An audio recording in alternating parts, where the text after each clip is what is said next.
Hello friends, ഇന്ന് മാങ്ങ ഇട്ട് വെച്ച നല്ല ചൂടക്കറിയാണ് തയ്യാറാക്കിയിരിക്കുന്നത്. അതിനു മുന്നേ മൈ കിച്ചണിലേക്ക് എല്ലാവർക്കും സ്വാഗതം. ഇതിലേക്ക് ആവശ്യമായ ചൂട നന്നാക്കി വൃത്തിയായി കഴുകി വെച്ചിട്ടുണ്ട്. ഇനി ഇതിലേക്ക് ആവശ്യമായ ഇൻഗ്രീഡിയൻസ് എന്തൊക്കെയാണെന്ന് നോക്കാം. വേപ്പില, ചുവന്നുള്ളി, വെളുത്തുള്ളി, തക്കാളി, പച്ചമുളക്, മാങ്ങ, ഇത്രയും സാധനങ്ങളാണ് നമുക്കിതിലേക്ക് ആവശ്യമായിട്ടുള്ളത്.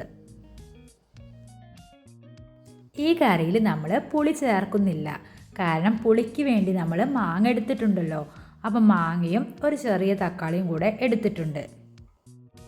ഇനി നമുക്ക് വെളുത്തുള്ളി, ചുവന്നുള്ളി, വേപ്പില, പിന്നെ അതിലേക്ക് ആവശ്യമായ മഞ്ഞൾപ്പൊടി, മുളകും പൊടിയും ചേർത്ത് മിക്സിയുടെ ചെറിയ ജാറിലൊന്ന് അരച്ചെടുക്കണം. അപ്പോൾ വേപ്പില ഇട്ടെടുക്കുന്നുണ്ട്, ചുവന്നുള്ളി, വെളുത്തുള്ളി, വേപ്പില. ഇനി ഇതിലേക്ക് ഒരു 1/2 ടീസ്പൂൺ മഞ്ഞൾപ്പൊടി ചേർത്ത് കൊടുക്കുന്നുണ്ട്.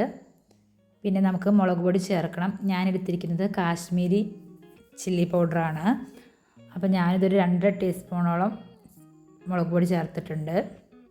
ഇനി നമുക്കിത് കുറച്ച് ആവശ്യത്തിന് വെള്ളം ചേർത്തിട്ട് മിക്സിയുടെ ജാറിലൊന്ന് അരച്ചെടുക്കാം. ഇനി കറി വയ്ക്കാൻ ആവശ്യമായ മൺചട്ടി എടുത്തിട്ടുണ്ട്. അതിലോട്ട് നന്നാക്കി വെച്ച് നമ്മുടെ മാങ്ങ, പച്ചമുളക്, തക്കാളി ഇവ നമ്മുടെ ചട്ടിയിലേക്ക് ഇട്ട് കൊടുക്കുന്നുണ്ട്. ഇതിലേക്ക് നമ്മൾ മിക്സിയുടെ ജാറിൽ അരച്ച് വെച്ച അരവ് ചേർക്കണം.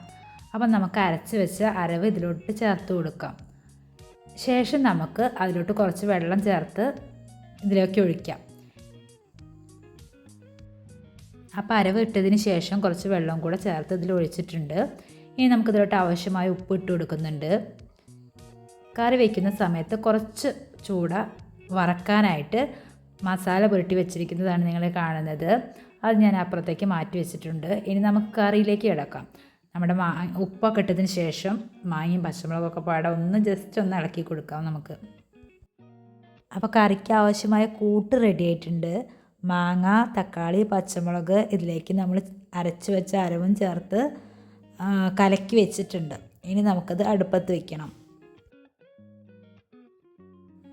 അപ്പോൾ അത് അടുപ്പത്ത് വെച്ചിട്ടുണ്ട്. ഇനി നമുക്കിത് ഒന്ന് മൂടി വെക്കണം. നന്നായി തിളച്ച് വരണം ഇനി നമ്മുടെ ഈ ഒരു കൂട്ട്.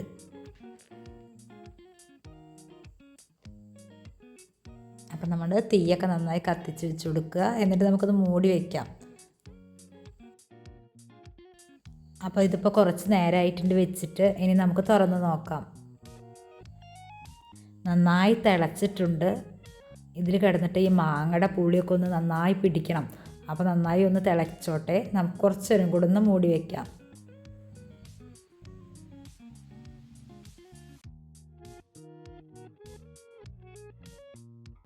കറി തിളച്ച് വരുന്ന സമയത്ത് ഇതിലോട്ട് ഒരു 2 മണി ഉലുവ ചേർത്ത് കൊടുക്കണം.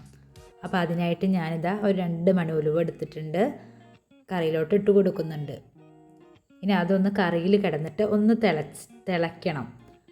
അപ്പോൾ നമുക്ക് മൂടി വെച്ചിട്ട് ഒന്നും കൂടെ അടച്ചു വയ്ക്കാം. ഇപ്പോൾ ഇതൊക്കെ ഒന്ന് നന്നായി തിളച്ച് വന്നിട്ടുണ്ട്.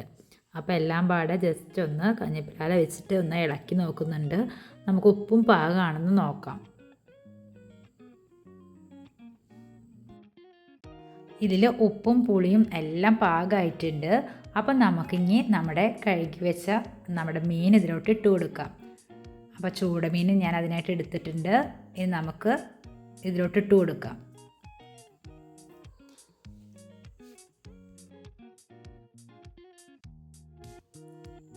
മീനൊക്കെ ഇട്ടതിന് ശേഷം നമുക്ക് ഇത് മൂടി വെച്ചിട്ട് ഒന്ന് അടച്ച് വെച്ച് വേവിക്കണം. അങ്ങനെ നമ്മുടെ മീനൊക്കെ ഇപ്പോൾ നന്നായി വെന്തിട്ടുണ്ട്. അതാ നമ്മുടെ മീനൊക്കെ വെന്ത് കഴിഞ്ഞു. ഫൈനലി നമ്മുടെ ചൂടക്കറി റെഡി ആയിട്ടുണ്ട്. ഇനി നമുക്ക് ചട്ടി ഇറക്കി വയ്ക്കുന്നതിന് മുന്നേ കുറച്ച് കറിവേപ്പിലയും കുറച്ച് വെളിച്ചെണ്ണയും ഒഴിച്ച് ഇറക്കി വയ്ക്കാവുന്നതേ ഉള്ളൂ. അപ്പോൾ നമ്മുടെ കറി റെഡി ആയിട്ടുണ്ട്. പിന്നെ ഫ്രണ്ട്സ്, ഞാനൊരു മത്തിക്കറി ഉണ്ടാക്കുന്ന വീഡിയോ ഞാൻ എൻ്റെ ചാനലിൽ അപ്ലോഡ് ചെയ്തിട്ടുണ്ട്. അത് കാണണമെന്ന് ആഗ്രഹമുള്ളവർക്ക് പോയിട്ട് ജസ്റ്റ് ഒന്ന് കണ്ടു നോക്കാം. അത് വേറൊരു സ്റ്റൈലിലാണ് ഞാൻ വെച്ചിരിക്കുന്നത്. നമ്മുടെ ചൂടക്കറി വേറൊരു സ്റ്റൈലും. അപ്പോൾ നമുക്ക് പല സ്റ്റൈലും നമുക്ക് പല തരത്തിലും നമുക്ക് കറികൾ വയ്ക്കാം. വേറെ സ്റ്റൈൽ വെച്ച മത്തിക്കറി ഞാൻ വീഡിയോ അപ്ലോഡ് ചെയ്തിട്ടുണ്ട്. കാണുന്ന ആഗ്രഹമുള്ളവർക്ക് കാണാം. അപ്പോൾ ഇന്ന് ഇത്രയേ ഉള്ളൂ എൻ്റെ വീഡിയോ. Tata bye bye.